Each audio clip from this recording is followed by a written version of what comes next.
तनु बैल जी, बहुत बहुत स्वागत है आपका दी ललन टॉप पे। Thank you for having me. आपकी फिल्म डिस्पैच Z5 पे अभी प्रीमियर हो रही है, मतलब स्ट्रीम हो रही है। और बहुत से अलग अलग रिव्यूज आ रहे हैं। इस फिल्म के बारे में हम बात करेंगे। मैं शुरू करना चाहूँगा इस फिल्म को देखने के बाद जिस स्टेट ऑफ माइंड में मैं हूँ उसमें मैं शुरू करना चाहूँगा अपोकलिप्स नाउ फिल्म से। उसका परहैप्स ओपनिंग सीक्वेंस है जिसमें गाना बजता है, दिस इज द एंड। और पेड़ों की, हरे पेड़ों की एक लाइन है। उस लाइन को आप देखते हो तो आप सूदिंग सा महसूस करते हो, और सडनली वो एकदम फायर में इरप्ट करते हैं, उस पे नेपाम हेलीकॉप्टर्स गिराते हैं और पूरा उसको भस्म कर देते हैं, तबाह कर देते हैं। वो फिल्म आई थी, ये जो गाना था ये 67 में आया था। एक एक बैंड ने उसको गाया था, और फिर शायद उस फिल्म में तो बड़ा आइकॉनिक और कल्ट गाना था। और दूसरा ये कि उस गाने का और उस फिल्म का जो मर्म था वो ये था कि कैसे विनाश हो रहा है इंसान का और दुनिया का, लड़ाई झगड़े में या और दूसरी भी सामाजिक बुराइयों में या चीजों में। जी और ये जो तबाही है या जो एक निराशा का भाव है, जब अपोकलिप्स नाउ आई थी तब बहुत ज्यादा उसको अक्लेम मिला था, लेकिन आज भी इतने बरस बाद भी उस फिल्म को टोटली समझा नहीं गया है कि वो थी क्या। जी ऐसी ही एक चैलेंज है वो डिस्पैच भी फेस करती है, कि लोग देख रहे हैं, लोगों को लग रहा है ये थ्रिलर है, लोगों को लग रहा है कि मैं मनोज वाजपेयी को देखने आया हूँ, मैं एंजॉय कर रहा हूँ। एक जर्नलिस्ट की कहानी, जर्नलिस्टों की फिल्म्स जो होती हैं, सीरीज होती है, उसको लेकर अलग बस भी होता है, इंटरेस्ट होता है। तो कुछ उसके लिए जा रहे हैं। जी और फिर कुछ हैं जो एक रियल क्राइम जर्नलिस्ट की स्टोरी से रिलेट करके भी उसको देख रहे हैं। तो वो अपने एक अलग निष्कर्षों पे पहुंच रहे हैं। जी तो क्या मुझे लग रहा है कि क्या डिस्पैच को भी समझने में बरसों बरस लगेंगे, या शायद समझ में नहीं आएगी, क्योंकि मुझे ऐसा लग रहा है कि रिव्यूज में भी मैंने पाया कि रिव्यूज क्लोज नहीं जा रहे थे जो आप कहना चाह रहे थे, अगर मैं गलत नहीं हूं तो। जी जी। अब ये तो देखिए, ये तो बोलना बहुत मुश्किल है कि कितनी फिल्म समझ आ रही है कितनी नहीं आ रही है। मुझे लगता है हर फिल्म की अपनी एक लाइफ होती है।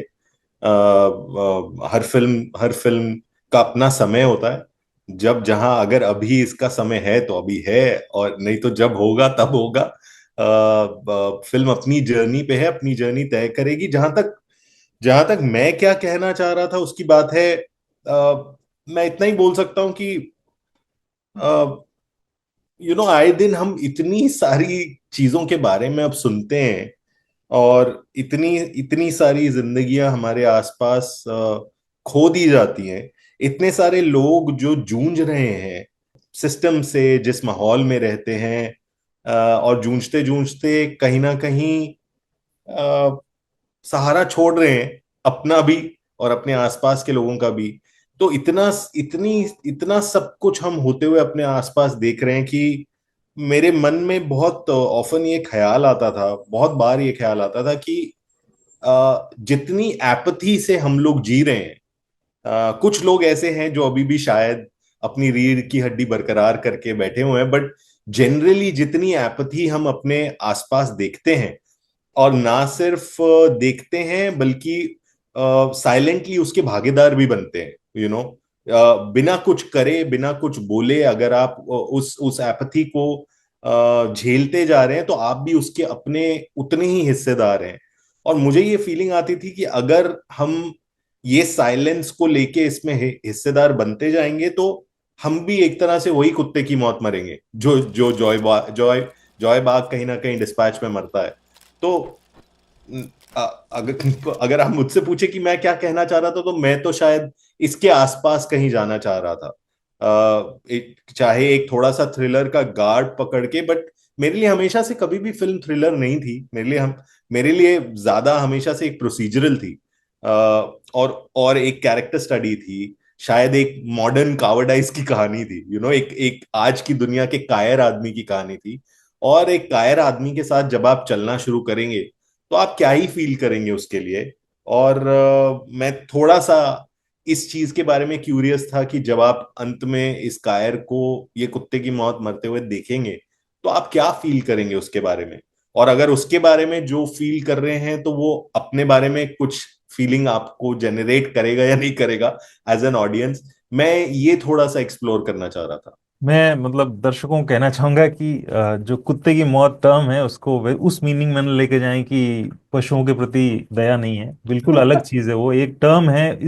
इस टर्म को एक निराशा और कोफ्त के साथ कहा जा रहा है, और कोई फिलहाल कोई जुमला नहीं है जो जस्टिफाई कर सके हमारे जी इनर एक्सप्रेशन को। इस वजह से तो लोग उसको अदर वे में न ले। अदरवाइज बहुत एक्सट्रीम ये लाइन है कि कुत्ते की मौत, कैरेक्टर मरा है, जबकि शायद किसी ने भी इस तरीके से इसको रीड ही नहीं किया है कि एक डायरेक्टर इतने गुस्से के साथ इस चीज को देख रहा है। शायद लोग तो बहुत से ऐसे हैं कि मतलब मुझे तो लगा बहुत से लोग तो कह रहे हैं कि मतलब उसको हीरो की तरह भी कुछ लोग उसको ले रहे हैं। वो शायद जो उसकी लाइफ में जो वो पॉलिटिकली इनकरेक्ट चीजें करता है, गलत चीजें करता है, या जैसे दूसरों से ट्रीट करता है, या जैसे जो जैसे बहुत से लोगों को नहीं पता है कि अगर आप एक जर्नलिस्ट हो तो आपकी कुछ आचार संहिता होती है काम करने की, आप उसको क्रॉस नहीं करते हो। जैसे इसमें एक सीन है जिसमें बहुत कमाल का सीन है, और शायद वो एक बड़ा मीम बन सकता है, जिसमें वो हिरासत में एक आदमी होता है। उस आदमी को इंटरोगेट करने के लिए पुलिस वाले नहीं जाते हैं, मनोज वाजपेयी का कैरेक्टर जाता है, जो है बाघ, और जाता है और उसको पीटता है। ऐसा लगता है वो थानेदार है या पुलिस का कोई आदमी है, जी और वो कहता है कि कहाँ से लाऊं स्टोरी, बता कहाँ से जी लाऊं, क्या छापूं। जी तो ये एक बड़ा ह्यूमरस मीम है, लेकिन ये बहुत बड़ी लाइन है जो क्रॉस करता है। अगर कोई जर्नलिस्ट ये कर रहा है तो जर्नलिस्ट रहा ही नहीं। तो जी ऐसे कई रेफरेंसेस है, उसके नाते आप बतौर डायरेक्टर शायद आप उसको बिल्कुल, आप ये समझ रहे हैं कि वो हीरो तो किसी लिहाज से नहीं है। लेकिन लोग क्या करते हैं, वो अपने अपने फिल्म के लीड कैरेक्टर को थोड़ा सा लीवे दे देते हैं कि यार ये तो चलता है, कुछ नहीं, मेरे को मजा आ रहा है या मेरे को एंटरटेन कर रहा है, तो इस चीज को ऐसे क्यों मैं रीड करूं। देखते हैं ये इस कहानी को ब्रेक कर पाता है कि नहीं, ढूंढ पाता है कि नहीं। लोग वहीं तक रुक के और वो इग्नोर करके जब जाते हैं, तो शायद वो जो आप कह रहे हैं कुत्ते की मौत, तो आपका वो एंग्स्ट को नहीं समझ पा रहे हैं आप शायद। देखिए, वो हमेशा से मुझे अंदेशा था। वो मैंने अभी डिस्पैच के चलते नहीं, वो मैंने अपनी पहली फिल्म में भी एक्सपीरियंस किया। तितली में भी मैंने एक्सपीरियंस किया, और मैं हमेशा से हैरान रहता था। क्योंकि तितली के भी अंत में जब वो लड़का उस लड़की के साथ एक स्कूटर पे जा रहा है, तो मैंने जब शूट किया था वो लास्ट शॉट, तो मैं हमेशा सोचता था कि यार ये लोग कहाँ जा रहे हैं, अब इनकी जिंदगी क्या होने वाली है। ये दो अजीब लोग एक दूसरे के साथ इस एक्सपीरियंस से गुजर के, जहां इस लड़के ने इस लड़की के साथ क्या क्या नहीं किया, और वो लास्ट में उसे बोलती है कि डॉक्टर ने बोला है रॉड डलेगी, तो मतलब इन एसेंस वो बोल रही है कि कुछ परमानेंट डैमेज है हमारे बीच में। लेकिन तब भी इतने सारे लोग उस फिल्म को देख के मुझे आके, काफी सारे लोग बोलते थे यार क्या अच्छा रोमांस है। तो मैं तो ये चीज तितली में भी मैंने देखी, ये चीज मैंने आगरा में भी देखी। और मुझे लगता है ये थोड़ी सी हमारी ऑडियंस की लॉन्ग टर्म प्रवृत्ति भी है, कि उन्हें हीरोज देखने की आदत पड़ चुकी है। एक मेरा और दिबाकर जब हम साथ में लिखते होते थे, तो हमारा एक बड़ा इंटरेस्टिंग कोड होता था, राइटर्स कोड, जुमला होता था, जो हम एक दूसरे को बोलने लग गए थे बाय इन दोस 2-3 इयर्स जब हम साथ में काम करते थे, कि एंड में दिल का तो सब आदमी अच्छा ही होता है। ये जो दिल का तो पर अच्छा है ना, वो जो सिंड्रोम है, दिल का अच्छा सिंड्रोम, वो इंडियन ऑडियंसेस का, I mean it's a legacy, उसका कुछ किया नहीं जा सकता। वो इतना ज्यादा परपेट्रेट हो चुका है हमारे हमारे कॉन्शियसनेस में, कि उसका अब शायद कुछ किया नहीं जा सकता। जी। आ, मुझे कहीं ना कहीं ये भी लगता है कि दर्शकों की एक इलिटरेसी भी है, इस वजह से भी ऐसा है। पर ये है कि ये कभी जा नहीं सकती, क्योंकि हर एक आदमी होता है वो लाइफ में अलग अलग सिचुएशन से आके अलग अलग स्टेट ऑफ एजुकेशन को ही पा पाता है, जी और धीरे धीरे पहुंचता है। जैसे हम लोगों ने भी दुनिया की 30 साल पुरानी फिल्मों को पहुंचने में, जिस दिन पहली बार देखा हमको लगा यार 30 साल पहले ये इतनी कमाल की चीज बनी, मैंने आज क्यों देखी, मैं भी तो इस दुनिया में 30 साल से हूँ। जी लेकिन हम अपनी जर्नी तक पहुंचे, तो दर्शकों का ये समस्या की वजह से हमेशा ये एक जो कहते हैं ना, धरातल अलग अलग रहने वाले हैं। आप जो बना रहे हैं उसको न समझ पाने वाली दर्शकों की जो समस्या है। जैसे आपने लिखा भी था कि ये फिल्म हीरोज के बारे में नहीं है, ये थ्रिलर नहीं है, दुनिया इससे भी ज्यादा जटिल है। जी तो जी शायद आप उस जोन में जाके, तो ये क्या आपको कोफ्त नहीं होती कि आप जो कहना चाह रहे हैं उसको कम लोगों ने समझा। नहीं, बिल्कुल नहीं। एक्चुअली मेरा थोड़ा सा आपसे पॉइंट ऑफ व्यू हल्का सा इसमें अलग है। मुझे नहीं लगता ये इलिटरेसी से आता है। मुझे मुझे एक्चुअली हमारे देश की ऑडियंसेस में बहुत ज्यादा विश्वास है, और मुझे लगता है वो बहुत ही ज्यादा सेंसिटिव है, क्योंकि इन इन अ वे आप जो बोल रहे हैं किसी भी पीस ऑफ आर्ट को, या किसी भी पीस ऑफ आर्ट भी छोड़ दीजिए, कोई चीज अगर आपसे बात करना चाह रही है, मैं नहीं बोल रहा कि डिस्पैच कोई बहुत बड़ा पीस ऑफ आर्ट है, बट इतना मैं कॉन्फिडेंट हूं, it's a film that is trying to have a conversation with you. वो आपसे बात करना चाह रही है। तो कोई भी चीज जब आपसे बात करना चाहती है और उस अपने अंदर थोड़ा सा समय इतना छोड़ती है कि अब वो आपको एक पॉइंट के बाद ना कहानी कहे ना कैरेक्टर के बारे में कुछ कहे, और थोड़ा सा स्पेस छोड़ दे कि आप खुद अपना मन बनाएं उस कैरेक्टर के बारे में या उस कहानी के बारे में, तो इन एसेंस आप अपने आप से बात करना शुरू कर देते हैं, राइट? तो एक तरह से आप सही कह रहे हैं कि कुछ हिस्सा हम अपने आप से किस तरह और कैसी बात करना चाहते हैं वो एजुकेशन से भी जुड़ा होता है। But at the end of the day हम सारे इंसान हैं, हम सारे ह्यूमन बींग्स हैं। एजुकेशन और नो एजुकेशन, हम सब सेंसिटिव हैं, हम सब फीलिंग्स को समझते हैं। तो आई थिंक किसी एक पॉइंट के बाद बैरियर ये आ जाता है कि आप अपने आप से कितना बात करने के लिए तैयार है। तो इन तरह की फिल्मों में या इस तरह की कॉन्वर्सेशन में आपको वो बैरियर अगर एज एन ऑडियंस आप तोड़ना चाहते हैं तो तोड़ सकते हैं, जहां आप अपनी एक्सपेक्टेशन से फिल्म को ना जोड़ के फिल्म जो है वो जो कहना चाह रही है उसको देखें। ये एक पॉसिबिलिटी है। कुछ लोग ये पॉसिबिलिटी लेने के लिए तैयार होते हैं, कुछ लोग नहीं होते हैं। तो जो नहीं होंगे वो शायद बाहर से ही देखेंगे। वो शायद ये देखेंगे कि मुझे इस फिल्म से क्या मिल रहा है, कहानी मिल रही है या नहीं मिल रही है, ये मुझे थ्रिल दे रही है या नहीं दे रही है, या ये मुझे ठीक से सब कुछ समझा रही है या नहीं ना समझा रही है। बल्कि मतलब, और एक्चुअल इसकी विडंबना ये है कि हम लोग सारे अपनी लाइव्स में ऐसी स्थिति में होते हैं जहां हमें अपनी लाइफ समझ नहीं आ रही होती, या आसपास जो हो रहा है वो तो पूरा समझ नहीं आ रहा, बट सडनली जब हम एक फिल्म देखने उतरते हैं तो हम ये चाहते हैं कि अब सब समझ आ जाना चाहिए, मुझे अच्छे से पैकेज करके बता दो तुम क्या कह रहे हो।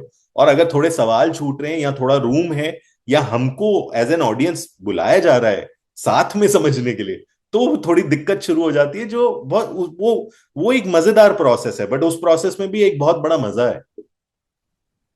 आप फिल्म मेकर्स और एक्टर्स एडजस्ट करते हो फिर इस रियलिटी को ना, कि ऐसा होगा? नहीं, मुझे नहीं लगता इसको इसको एडजस्ट करना चाहिए या करने की भी कोशिश करनी चाहिए। आप जो कर रहे हैं वो कर रहे हैं। आप मतलब at the end of the day मैं ऐसी कोई ना समझ में आने वाली फिल्म अटेम्प्ट भी नहीं कर रहा था कि मैं इससे इससे अपने आप को अपना ढांढस बना लूं कि यार ये तो समझ ही नहीं आएगी, या मुझे थोड़ा बाव डाउन हो जाना चाहिए, मुझे थोड़ा सिंप्लीफाई कर देना चाहिए। मैं बस कहानी को जो मुझे मिल रहा था सच, उस सच को जितनी सच्चाई से बोल सकूं, फिडेलिटी से बोल सकूं, मैं वो ही करने की कोशिश कर रहा था। और मेरा इंटरेस्ट भी इस फिल्म में यही था कि यार ये इस तरह की जर्नलिज्म वाली सारी फिल्में थ्रिलर होती हैं, जबकि बाहर जब हमने रिसर्च किया, दुनिया में बात करी, तो लोगों ने सब ये बोला कि यार आज की दुनिया में कौन कहाँ कैसा क्या क्राइम कर रहा है वो अब पता भी नहीं चल सकता। तो मुझे लगा जब दुनिया की सच्चाई ये है जिस दुनिया में हम रहते हैं, और अगर जॉय जैसा कैरेक्टर इस कहानी को ढूंढने जाएगा, और अगर वो ही एक एक एक स्मोक या फॉग में कंफ्यूज होके रह जाएगा, तो फिल्म का भी एक्सपीरियंस वही होना चाहिए। क्योंकि ये फिल्म आपको खाली ये नहीं बोल देनी चाहिए ये 8,000 करोड़ का स्कैम था, इसने किया, इसको पकड़ लिया, अब खत्म हो गया, जाइए चैन से सो जाइए। फिल्म तो एक्चुअली इस बारे में है कि आज जर्नलिज्म की दुनिया में क्या हो रहा है, क्या पत्रकारों का एक्सपीरियंस है, क्या उन पे गुजर रही है, किस तरह के लोग हैं, किन मजबूरियों से डील कर रहे हैं, उन मजबूरियों से जूझते हुए उनके क्या परजुएशंस हैं, उनके उनके क्या, उनके अंदर के इंसान में क्या क्या जाग रहा है, कितनी ग्रीड है, कितना द्वंद्व है। और अगर आप एक रास्ते पे चले जाते हो तो उसका क्या अंजाम है, फिर एक पर्टिकुलर रास्ते पे अगर आप चले जाओगे तो उसका क्या अंजाम है। और वो हम अपने आसपास के प्रिंट जर्नलिज्म में वो अंजाम अभी होता हुआ अपने आप अपने सामने अपनी आंखों के सामने आज बरपता हुआ देख रहे हैं वो अंजाम, राइट? तो मैं ये भी सोच रहा था कि अगर न्यूज जर्नलिज्म, प्रिंट जर्नलिज्म का आज ये हाल है, तो वो ये हाल कैसे हुआ? वो कोई किसी ने आके अचानक से तो उठा के इस पूरी दुनिया को नहीं बदल दिया। एक एक करके एक एक करके एक एक करके हमने अपनी रीढ़ की हड्डी खोई है। और अगर हमने कलेक्टिवली अपनी रीढ़ की हड्डी खोई है, तो एक एक इंसान ने अपनी रीढ़ की हड्डी खोई है। तो वो जो धीरे धीरे उस रीढ़ की हड्डी का गलना है, मैं उसको भी एक्सप्लोर करना चाहता था, ताकि एक इंडिविजुअल से लेके पूरे वर्ल्ड तक हमें पूरी पिक्चर मिले इस दुनिया की, कि ये दुनिया क्या है, और अगर हम ये अपनी दुनिया ऐसे बनाएंगे तो हमारा हाल क्या होगा। मेरे लिए फिल्म कुछ इस बारे में थी। आप बिल्कुल सही बोल रहे हैं। थोड़ी और विवेचना और एब्स्ट्रैक्ट बातों में बाद में जाएंगे। अब आते हैं एक ये कि आपकी पहली मुलाकात मनोज वाजपेयी के साथ कैसी रही थी। वो मुलाकात नहीं, जैसे जब आप लोगों की बात हुई कि साथ में काम करते हैं, आप इस रोल को लेके जब बैठे और आपने जब इसके बारे में बताना चालू किया, और कुछ जी मुकम्मल जिस पहली मुलाकात में हुआ दोनों के बीच में, वो सिटिंग कैसी थी? आप थोड़ा उसमें थोड़ा सीन की तरह उसको लेके हमको बताएं थोड़ा, कि ऐसा था, ये था, फिर मैंने बताया, उन्होंने ऐसा कहा।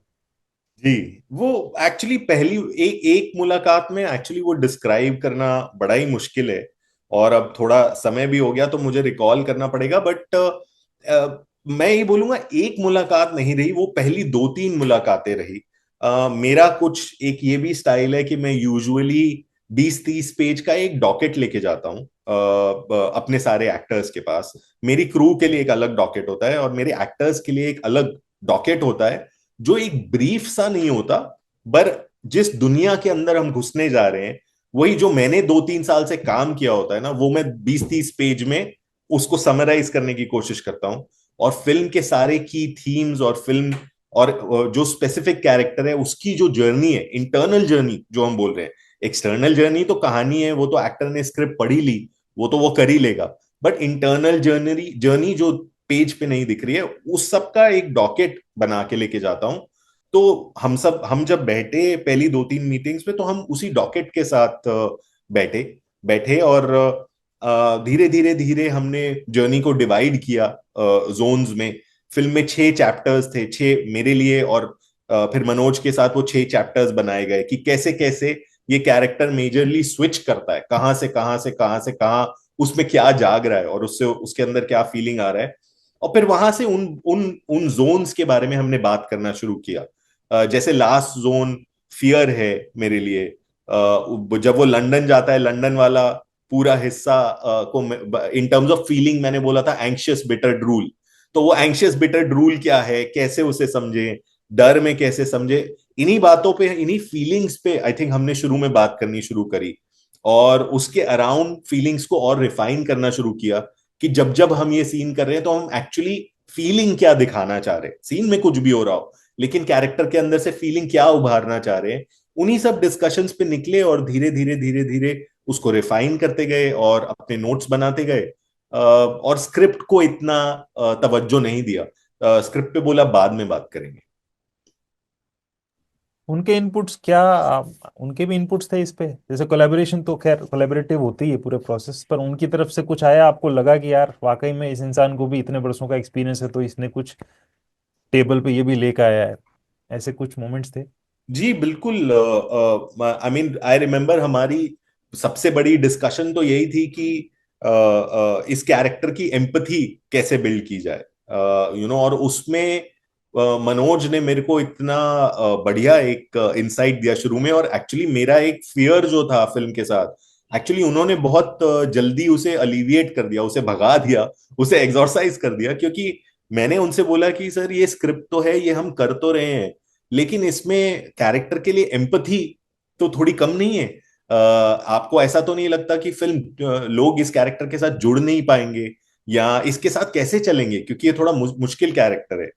तो उन्होंने बोला यार देखो सिंपल सी बात है, आप प्रोटैगनिस्ट हो, मैं प्रोटैगनिस्ट हूं, और जैसे ही मेरी पोजीशन में कोई आ जाता है तो वो मेरे लिए फील करना शुरू कर देता है ऑलरेडी जॉय। जस्ट बिकॉज ये जॉय की फिल्म है और आप जॉय बन के इसे देखने लग जाओगे, तो एम्पथी तो वहीं आ जाती है, अपने आप ही आ जाती है। मुझे नहीं लगता, ये उन्होंने कहा कि मुझे नहीं लगता इसके अलावा और कोई एम्पथी की जरूरत है। हमको इस किरदार को जैसा ये किरदार है उसकी फिडेलिटी से दिखाना है, तो तुम इसकी इस डर में मत रहो, इस डर से हम परे रहते हैं। हम बस इस इंसान को जो ये है पहले फ्रेम से लास्ट फ्रेम तक, वो उसको दर्शाने की कोशिश करते हैं, और एम्पथी अपने आप बनेगी। या नहीं बननी होगी तो नहीं बनेगी, वो भी एक अच्छी अच्छी चीज है। तो ये इवन दो एक बहुत ही फिलोसफिकल इनिशियल डिस्कशन था, बट ये बहुत इंपॉर्टेंट डिस्कशन था फिल्म के लिए। उनका एक्टिंग प्रोसेस आपको कैसा लगा? आपने इतने एक्टर्स के साथ काम किया, मोस्टली आप न्यू कमर्स के साथ काम करते हो या जो आपके हिसाब से ढल सके, ओपन हो पानी की तरह ढलने के लिए? जी वो थोड़े से रेप्यूटेड और स्टेब्लिश्ड एक्टर हैं और एक्टर स्टार की कैटेगरी में आते हैं। जी तो उनका एक्टिंग प्रोसेस, क्योंकि जैसे जो चंद अच्छे एक्टर्स में इंडिया के गिने जाते हैं, या जो प्रोजेक्ट्स बहुत अच्छे चूज करते हैं, या जो इंटरनलाइज करते हैं, उसमें मनोज आते हैं, इरफान थे, कुछ हद तक नवाज हैं और हैं। जी एक्टिंग प्रोसेस आपको कैसा लगा, और कुछ आपको उनके एक्टिंग प्रोसेस में सरप्राइजिंग लगा कि यार मेरे लिए भी नई चीज है कि अच्छा ऐसे व्यक्ति भी एक्ट करता है? जी हाँ, मतलब उनका उनका acting process I would say बहुत ज्यादा इंट्यूटिव है, मैं बोलना चाह रहा हूं, बट एक्चुअली शायद वो भी सही नहीं है। प्रिपेयर भी वो बहुत करते हैं, बट आई आई थिंक मेरे लिए बहुत अलग एक्सपीरियंस था काम करने का, क्योंकि जैसे जैसे कि आपने कहा, यूजुअली इससे पहले मैंने दोनों फिल्मों में या जो शॉर्ट भी मैंने करी थी, मोस्टली मैंने नए एक्टर्स के साथ काम किया था, और उनके लिए प्रोसेस ऑफ डिस्कवरी बहुत अलग होता है। और यहाँ पर सडनली एक मैं बहुत एक्सपीरियंस्ड एक्टर के साथ काम कर रहा था। लेकिन उनकी खास बात ये भी है कि इन spite of having all this experience, he has this great ability कि जब वो कोई एक शॉट करने लगते हैं, चाहे कितने भी टेक कर ले, he is always trying to find something new with every take. और वो इंट्यूटिवली इन द मोमेंट वहां पर होने की कोशिश करते हैं, विच इज वेरी एक्साइटिंग। कि आप ऐसे किसी आदमी के साथ काम कर रहे हैं जो इतना ज्यादा एक्सपीरियंस्ड है, और उसके साथ जो एक जेडेड होना यूजुअली आ जाता है, वो उनके साथ नहीं है। एक एक एक्साइटमेंट है, हर रोज शूट पे आने की और कुछ नया करने की और पुश करते रहने की एक एक्साइटमेंट है, और कंटिन्यूअसली एक्सप्लोर करते रहने की एक्साइटमेंट है। तो वो मेरे लिए एक बहुत बड़ा नया एक्सपीरियंस था। जहां तक प्रोसेस की बात है, आई थिंक बहुत स्पिरिचुअल है, स्पिरिचुअल तरह से परफॉर्मेंस को अप्रोच करते हैं। टेक्स्ट को करने की इतनी कोशिश भी नहीं करते, और टेक्स्ट में इतना ध्यान भी नहीं देते हैं। ही is always very interested in सब टेक्स्ट। तो on shoot he is a very quite presence, he is not present. He will be in his corner, he will be sitting quietly, prepping till you say हाँ चलिए ready है, let's do it, while the lighting is happening, whatever. He's very very silent. Even with a co-actor, he's not quite interacting. So usually with newcomers I have to tell them कि अरे यार focus करो, बात मत करो, but he's already prepped, and he's in his own meditative zone. और जब आप करने लगते हो, तो वो एक मेडिटेटिव, एक स्पिरिचुअल सा प्रेजेंस एक स्ट्रेंज तरह के इंट्यूशन में कन्वर्ट होता है, which is very interesting actually to be a part of. जी। अ, कभी उनसे कोई टकराव हुआ आपका? जैसे अब आप दोनों कठोर और रिजिड इंसान हैं, तो किसी सीन को अप्रोच करने को लेके, या मान लीजिए टेक्स आप ज्यादा ले रहे हो तो उसी में आदमी बोले कि मेरा सबसे अच्छा आ चुका है इनिशियली, यार ये क्यों कर रहे हो? जी जाहिर है हुआ होगा, उसके बिना हो ही नहीं जी सकता जी, बहुत हुआ। बट मैं उसे टकराव नहीं बोलूंगा, मैं उसे बोलूंगा बहुत एक मीठी सी तकरार, ज्यादा मैं उसको बोलूंगा। टकराव कभी भी नहीं हुआ, और एक्चुअली टकराव एक दिन हुआ बस। जिस दिन हम पुलिस स्टेशन वाला सीन शूट कर रहे थे। तो अब again Manoj is so experienced, he is use to trying to shoot in a way जहां फिजिकल सीन है तो हाथ अच्छे से पूरा पास नहीं जाना चाहिए। But we were also shooting in a very different way, the camera was quite close, और हम देख पा रहे थे कि हाथ लग नहीं रहा है एक्चुअली। तो मैंने जाके को एक्टर से बात करी और मैंने बोला यार तुझे कुछ प्रॉब्लम है अगर असली में हो ये थोड़ा सा, और ऑब्वियसली फुल फ्लेज नहीं है बट थोड़ा सा I wanted to be slightly रफर। तो ही सेड नहीं मुझे कोई प्रॉब्लम नहीं है। तो मैंने मनोज को जाके बोला, तो मनोज ऑब्वियसली सेड नहीं यार मैं ऐसा नहीं करता हूँ, I am not going to hit anyone and that's not my process and all that. However I convinced him, मैंने बोला कि, और हम तीनों ने बात करी, जो को एक्टर है नितिन, उनके साथ उस सीन में हम तीनों ने साथ में बात करी। मैंने बोला Nitin is okay with it, why don't we go for it and see. तो वो करते करते करते एक टेक में गलती से लग गया और उसको खून आने लगा, and he was quite fine with it. Actually ज्यादा कुछ हुआ भी नहीं था, बट मनोज काफी got really affected by it because that's not his style, and he sort of walked off set and he said this is not done, I don't do things like this. this is this is not allowed, we should not be doing like this, and it's just a film, यहाँ ऐसा क्या हो रहा है कि तुम इतना ये कर रहे हो, तो and he walked off and he stormed off to the van, and he's spoken about this incident after that. Then I went into the van and I said what I said, but actually really अगर आप पूछे तो really problematic दिन एक वही था, वो भी इतना नहीं था. I went to the van, I spoke to him, he came back, we did the scene. But other than that, yes, there were quite a few. I think because also there is a certain coming together of styles. The first few days actually हम tone साथ में ढूंढने की कोशिश कर रहे थे, tenor ढूंढने की कोशिश कर रहे थे कैरेक्टर का. तो काफी अपहीवल के फेजेस से शूट में हम गुजरे. बट आई थिंक वो अच्छे हैं, बिकॉज क्या होता है ना कि अगर अगर आप कैरेक्टर भी ऐसा पोर्ट्रे कर रहे हैं जो एक अपहीवल के थ्रू जा रहा है, तो एक अपहीवल का माहौल ओवरऑल सिर्फ आपकी ही एनर्जी नहीं, पूरे फ्रेम की एनर्जी में एक अपहीवल क्रिएट होता है. तो अगर वो अपहीवल का माहौल थोड़ा सा सेट पे है, तो उसका अपना कंट्रीब्यूशन होता है अपने अलग से रिपल्स कॉज करने का फिल्म के अंदर.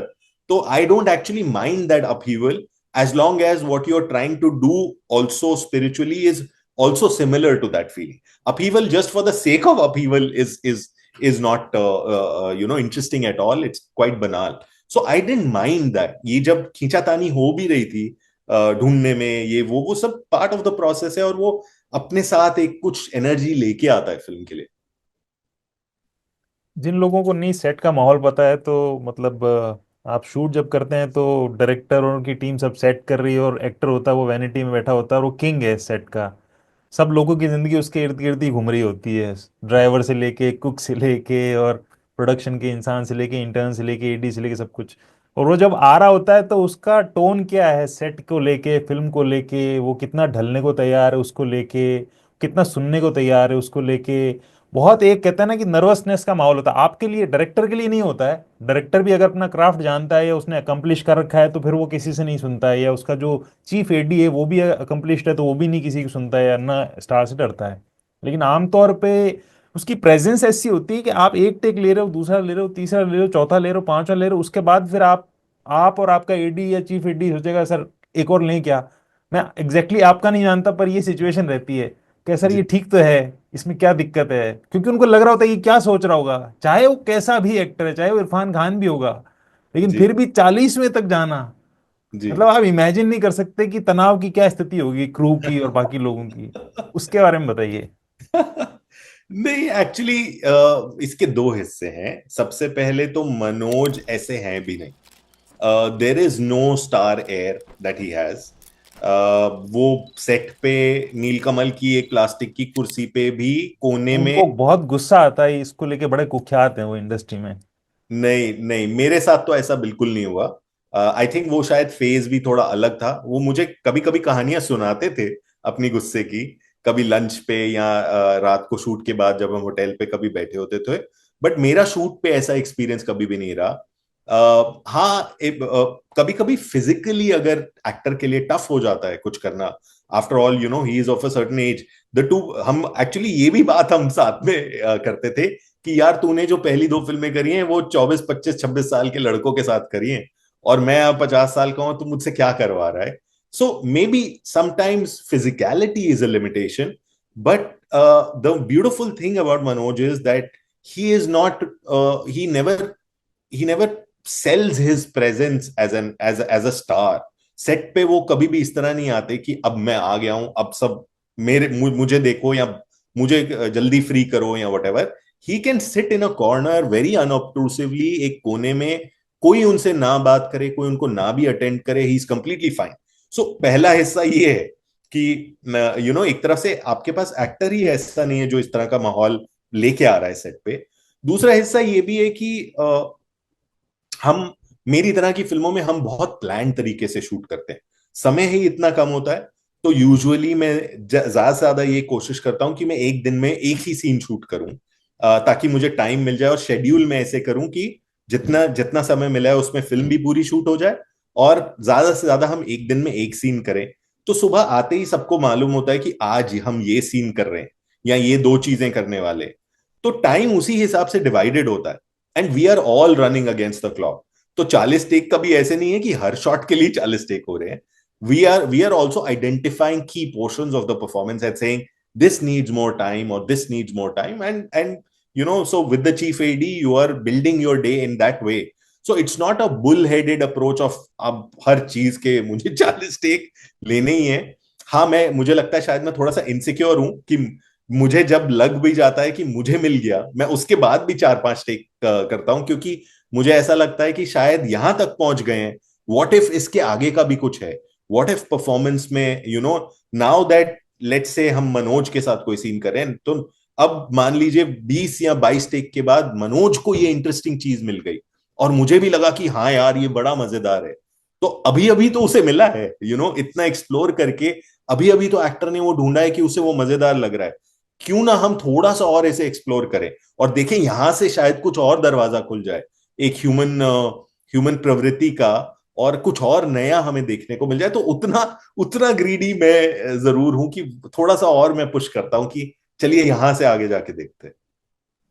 ये जो होता है ना कि यहाँ तक आ गए हैं तो क्या पता आगे हम और क्या छू सकते हैं, तो ये कितनी बार बहुत कमाल का साबित हुआ है। मतलब कुछ ऐसे आप सीन वाइज बता सकते हैं कि ये सीन है, अगर मैं रुक गया होता उसको मान के कि ये ठीक ठाक मेरे पास आ गया और मैं आगे नहीं गया होता तो ये नहीं मिलता आपको, जी। ऐसे हैं एग्जाम्पल्स? स्पेसिफिकली डिस्पैच के कॉन्टेक्स्ट में कोई भी आपके पूरे करियर में, इवन दिवाकर के साथ भी आप थे तब भी, इवन कभी भी आपको लगा हो। बहुत सारे हैं, बहुत ऐसे तो बहुत सारे हैं। फॉर एग्जाम्पल, आई मीन सबसे बड़ा मेरा पर्सनली लिव्ड एग्जाम्पल तो वही है, जो तितली में सीन है जहां पर वो पकड़ा जाता है थाने में और उसके बाद उसे घर लेके आते हैं और उसकी पिटाई होती है। वो सीन एक्चुअली जो पहले दूसरे तीसरे टेक तक हुआ था, और एक्चुअली उस समय फिल्म और भी छोटी थी और टाइम और भी बहुत कम था, तो शायद, और वो इतना कॉम्प्लेक्स सीन था, हालांकि वो पूरा दिन हमने शूट किया वही सीन, लेकिन हम उसके 8-9 ही टेक कर पाए थे। लेकिन हम शायद तीसरे टेक, चौथे या पांचवें टेक में हमें मिल गया था वो सीन। लेकिन हम सब खुश थे, हम सबको इंटरेस्टिंग लग रहा था, लेकिन ऐसा फीलिंग आ रहा था कि कुछ इस सीन में मैजिक बाकी है, कुछ ऐसा है जो इस सीन को रियल नहीं फील करा रहा है, अनदेखा नहीं फील करा रहा है, बिल्कुल सही लग रहा है, टेनर करेक्ट लग रहा है। तो उसके जो हमने, उसके बाद एक्चुअली हमने 1-1.5 घंटा रिहर्स किया और वो सीन, और उसके बाद के जो 3-4 टेक्स हुए, बिकॉज हमने उसके बारे में थोड़ा और बात किया, थोड़ा और एक्सप्लोर किया। एक्चुअली इंसिडेंट वाइज बताना बड़ा मुश्किल है कि कैसे वो हुआ, बट जो आप वो एक फॉर एग्जांपल एक मोमेंट देखते हैं उस सीन में जब डैडी चल के आते हैं इसकी तरफ और एक चाय का सिप लेते हैं, अभी वो मोमेंट इसीलिए आया क्योंकि उसके पहले के 6 टेक निकल चुके थे, यू नो, वो मोमेंट इसीलिए मिला। या फिर तितली, जब तितली को बैक पे वो थापी पड़ती है और वो चीख के बोलता है मुझे नहीं रहना यहाँ पे, you know, I can't do it very well, some of the moments. और फॉर एग्जाम्पल द बावले का रिएक्शन, थप्पड़ पड़ने पे जो रणवीर का रिएक्शन है, वो लास्ट टेक में मिला। तब तक ये चीजें एक्टर्स भी बहुत, क्या होता है ना, बिकॉज इतनी सारी चीजें सेट पे चल रही होती है, एक्टर्स भी फोकस से लड़ रहे होते हैं, कभी कभी पूरे सीन में उनके लिए भी इन्स एंड आउट्स होते हैं, तो उनको भी घुस पाना परफॉर्मेंस के अंदर पूरे शार्प फोकस से, उनको थोड़ा टाइम चाहिए होता है, तो कुछ चीजें एक एक करके अपने आप अनफोल्ड करती हैं। तो एक वो सीन बहुत इंटरेस्टिंग एग्जाम्पल था मेरे लिए जहां पर यू नो एक्सप्लोर करते करते कुछ अजीब सी मैजिकल चीजें निकल के आई, और ऐसे बहुत सारे और एग्जाम्पल्स हैं। आपकी फिल्मों में आप इंसान की जो काया है ना, जो जिसका जो बेढब सा आकार है और बड़ी बड़ी कहते हैं ना, बड़ी मंडेन सी जो काया होती है ना, जिसको हम फिल्मों में आमतौर पे बड़ी सुंदर रूप से देखते हैं। जैसे आगरा में विभाजी वाला एक सीन है, विभा छिब्बर का सीन है, जिसमें उनका ब्लाउज का स्ट्रैप दिख रहा होता है। जी। आप उस सीन को देखो तो आप इमेजिन नहीं कर सकते किसी और फिल्म में आपने देखा हो। या फिर इसमें मनोज वाजपेयी का सीन है जिसमें न्यूड होते हैं, वो बालकनी में खड़े होकर फोन पे बात कर रहे होते हैं। जी। एक तो ये काया को क्या है, मतलब मेरे को बार बार ऐसा लगता है कि एक आपकी फिल्मों की कहानी या कैरेक्टर को देखने का एक फिलोसॉफिकल भी एक अप्रोच है। पर चूंकि उसके साक्ष्य बहुत ज्यादा मेरे पास है नहीं, इसलिए मैं कह नहीं पाता हूँ कि ऐसा ही है। इसलिए पूछ रहा हूँ कि क्या ऐसा है, एक फिलोसॉफिकल सेंस भी आप ले रहे होते हो दिमाग में ये सब इन चीजों को देखते हुए? जी बिल्कुल, बिकॉज अब आप डिस्पैच के ही इस सीन की जैसे बात कर रहे हैं, इस सीन को ही ले लीजिए। वो इतना पिवटल मोमेंट है इस फिल्म में, राइट? आप शुरुआत करते हैं एक ऐसे जर्नलिस्ट के साथ जो एक स्टोरी ढूंढ रहा है और उसके लिए कुछ भी कर रहा है। करते करते करते करते वो कितनी सारी गलत चीजें करता है, उसमें नहीं जाते। लंबा लंबा हो जाएगा ज्यादा, लेकिन वो एक ऐसे स्थान पे पहुंच जाता है जहां उसकी स्टोरी जो वो ढूंढ रहा था, अब वो उसे नहीं मिल रही है। वो बिल्कुल डेड एंड पे पहुंच जाता है। अब अब उसके दिमाग में ये चलना शुरू होता है कि अच्छा, मैं जो स्टोरी चाहता था वो नहीं मिल रहा, तो मुझे तो कुछ मिल जाए इससे। और फिर वो उस कहानी के आसपास की चीजों को पुल एंड पुश करके अपने फायदे के लिए उन्हें यूज करने की कोशिश करता है। अपनी मिस्ट्रेस के लिए घर लेने की कोशिश करता है जो घर उसे नहीं मिल रहा।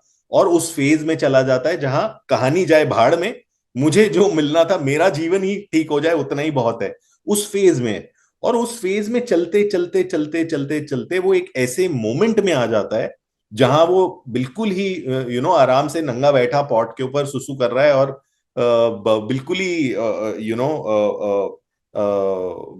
मंद सा होके पोस्ट सेक्स सिगरेट पी रहा है, और सडनली उसे कहानी के बारे में एक क्लू दिमाग में फिट होता है, और वो वैसे ही भागता है बाहर। लेकिन बाहर जाके जो बात करता है, वो बात बहुत अलग है उस कैरेक्टर से जिससे आप मिले थे फिल्म में। क्योंकि अब वो सडनली बोल रहा है, यूज करना शुरू कर रहा है स्टोरी के फैक्ट्स को अपने फायदे के लिए, एक बिल्कुल ही अलग तरीके से फिल्म में। तो वो पॉइंट बहुत बड़ा स्विच था मेरे लिए इस फिल्म में, क्योंकि उस कॉन्वर्सेशन के बाद मेरे लिए जॉय पूरा नंगा हो जाता है। वो पूरा नंगा ही अब हमारे सामने खड़ा है, क्योंकि वो फोन करके उसको ये बोलता है कि भाई, मुझे ये चाहिए, मुझे ये बताओ। और उसको सामने से थ्रेट भी मिलती है, राइट? कि तू अकेला आएगा, तू ये करेगा, तू वो करेगा। हजार चीजें हो रही है, बट जिस तरह से वो बातचीत होती है, वो उस कैरेक्टर को पूरा नंगा मेटाफोरिकली आपके सामने कर देती है। तो what better than not to shy away from that moment जहां ये किरदार आपके लिए पूरा नंगा हो रहा है, and you actually see him you know visually you see him naked in front of you, and you see कि ये बंदा हार्ड मास का बंदा क्या है और क्या बनता जा रहा है। So for me, moments like these are also an opportunity कि आप बिना बोले साइलेंटली इस किरदार को आप किस तरह देखें, किन नजरों से देखें। जी आप सही बोल रहे हो, क्योंकि उस मोमेंट में जब वो जिस तरीके से आदेशात्मक ढंग से बोल रहा होता है तेरे को ये करना है, तो मुझे लगता है कि अपना लेग वर्क तो कर ही नहीं रही है। जी ये तो किसी के साथ उसका एक रिलेशन है, कोई उसका दोस्त है या जो भी है, या कोई शिष्य रह चुका है, शिष्या रह चुकी है। तो वो ऐसा कैसे? तो एक बार के लिए ये भी लगा कि क्या डायरेक्टर को पता ही नहीं कि जर्नलिज्म कैसे काम करता है। लेकिन फिर दिमाग में आया कि अच्छा, ये वो जर्नलिस्ट नहीं है जो आप देखते हो, ये उनका एक वर्जन है और उसका एक रूपक भी है, जो आप अभी बता रहे हो कि वो इतना गिर जाता है कि वो लोगों से बलपूर्वक एक सेंस में करवाने लगता है, बेसिकली मैनिपुलेट करने लगता है अपने रिलेशंस को, सोर्सेज को। जबकि आमतौर पे आप म्यूचुअल रिस्पेक्ट के साथ ही एक जर्नलिस्ट बने रहते हो, आप रिस्पेक्ट देते हो अपने सोर्स को, लेकिन वो उलट करता है। तो इसके लिए आपने मनोज जी को कैसे कन्विंस किया, या आपने क्या बात की उनको कि आपको पूरा न्यूड होना है, इसका ये अर्थ है, इस सीन का ये पिवटल है, क्योंकि उसने अब तक जो सारी हदें थी वो पार कर दी, इस फ्लैट को लेके जो भी वो डील करता है, जैसे भी वो करता है, तो अब वो जी, पूरा नंगा हो चुका है। तो उनसे आपकी क्या बात हुई इस सीन को लेके?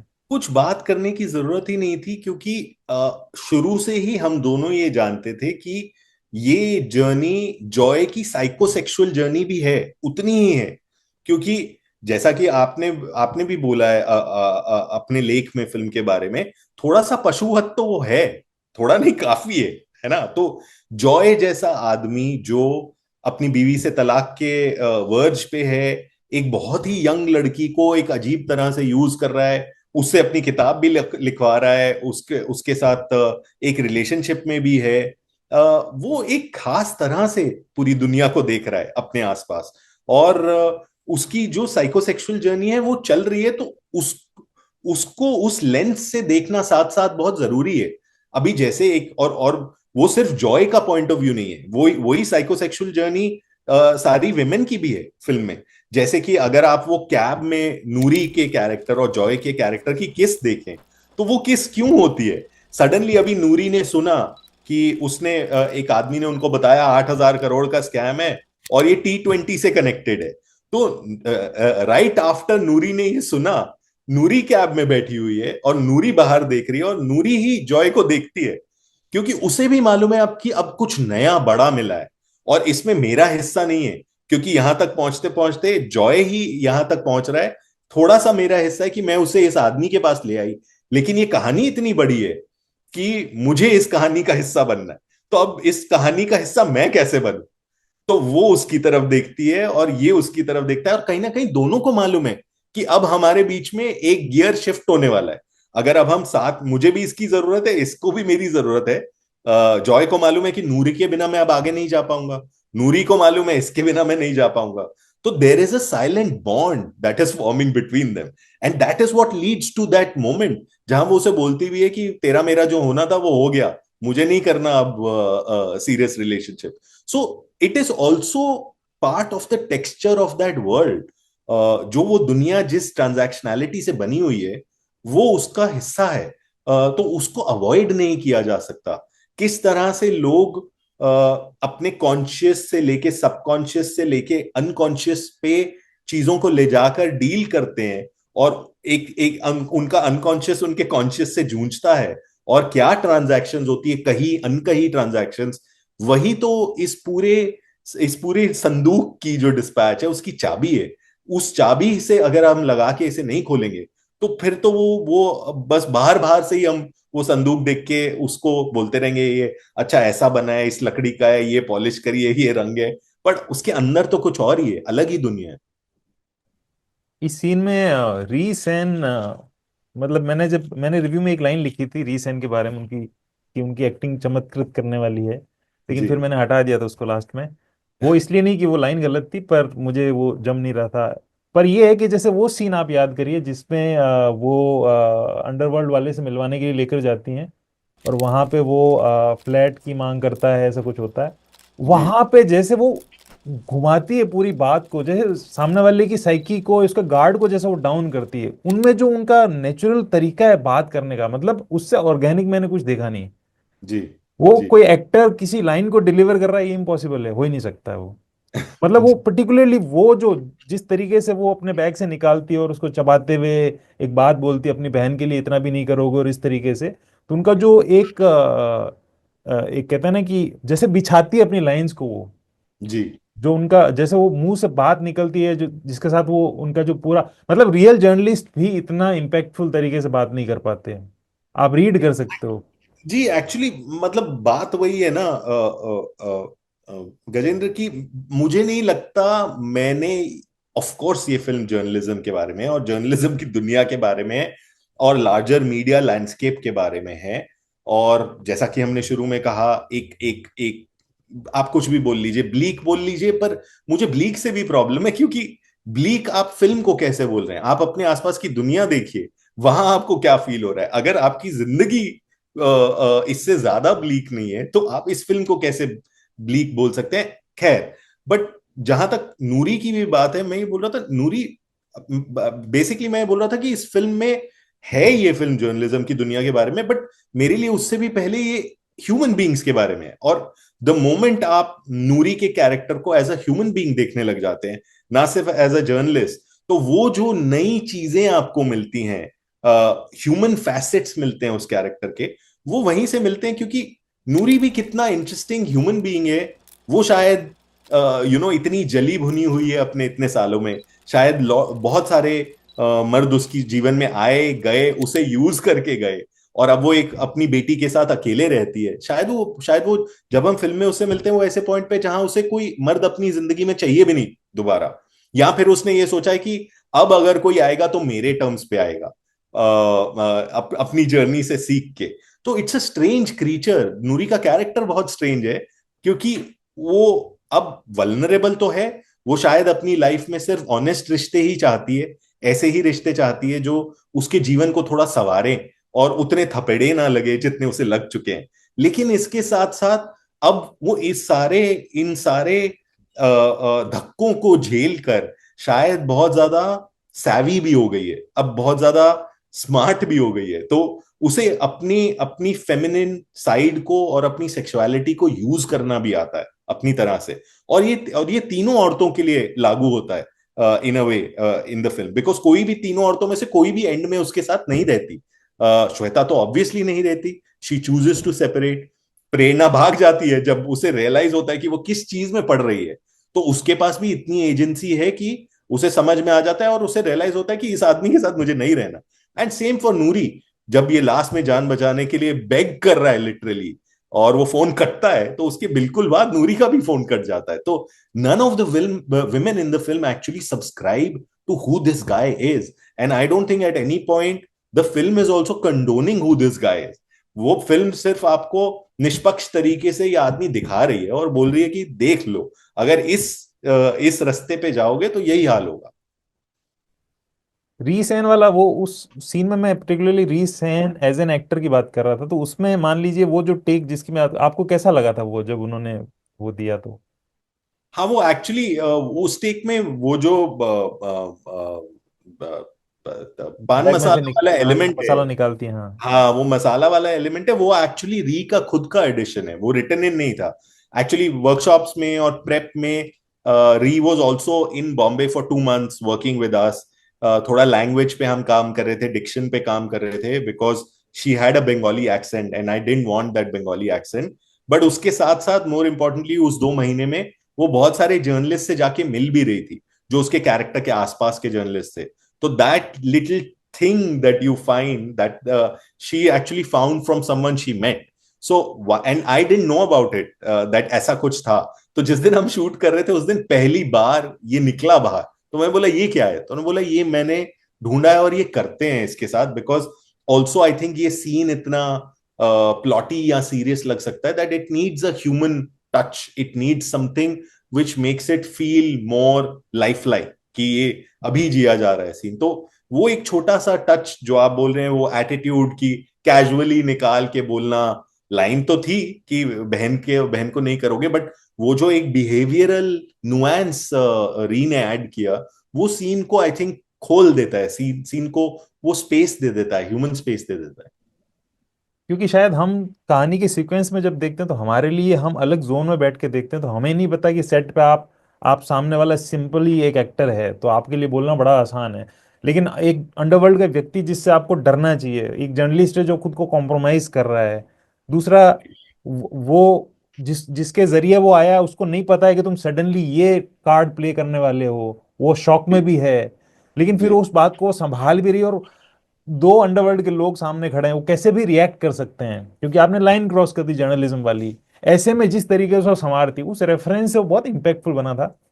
और जी। एक ये भी था कि कॉस्मिक सेक्स के बाद उन्होंने अपनी एक्टिंग को एक बहुत ऊपर के पायदान पे एक वो सेंस में ले आई। मैं ये नहीं कह रहा उसमें खराब था, लेकिन जी। इसमें अलग ही लेयर्स और अलग ही एक टोन और टेनर के साथ वो बात करती हैं, कमाल का कॉन्फिडेंस लेके वो बात करती हैं। एक मुझे आप ये बताइए, जैसे आपने ये कहा कि ये जर्नलिस्ट की कहानी नहीं है, इंसान की कहानी है, क्या जो ये तीन महिलाएं हैं क्या ये भी फॉल्ट से भरी हैं या क्या ये परफेक्ट हैं? आप उनके कैरेक्टर्स को आप कैसे लेते हो? देखिए, परफेक्ट तो कोई भी कैरेक्टर नहीं है।